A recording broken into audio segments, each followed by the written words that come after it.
Kasaragod കുറ്റവാളികൾക്ക് പൂട്ടിട്ട Bekal police.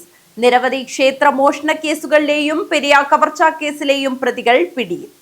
Bekal police station പരിധിയിൽ വിവിധ ഭാഗങ്ങളിൽ നടന്ന മോഷണ കേസുകളിൽ മിന്നൽ വേഗത്തിൽ പ്രതികളെ പിടികൂടി ബേക്കൽ പോലീസ്. ഉദുമയിലെ ക്ഷേത്രത്തിൽ ഭണ്ഡാരം കവർന്ന പ്രതിയെ മണിക്കൂറുകൾക്കകമാണ് വലയിലാക്കിയത്. പെരിയയിൽ നടന്ന വൻ കവർച്ചയിലെ പ്രതികളെയും പോലീസ് സാഹസികമായി പിടികൂടി.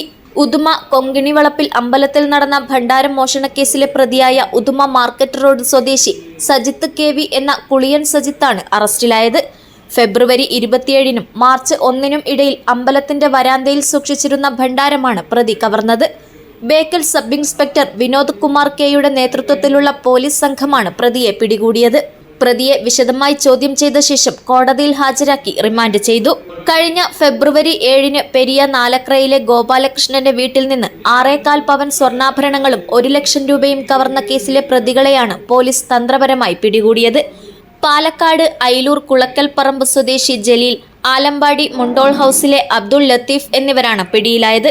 കോടതിയിൽ ഹാജരാക്കിയ 2 പ്രതികളെയും റിമാൻഡ് ചെയ്തു. News bureau, Bekal.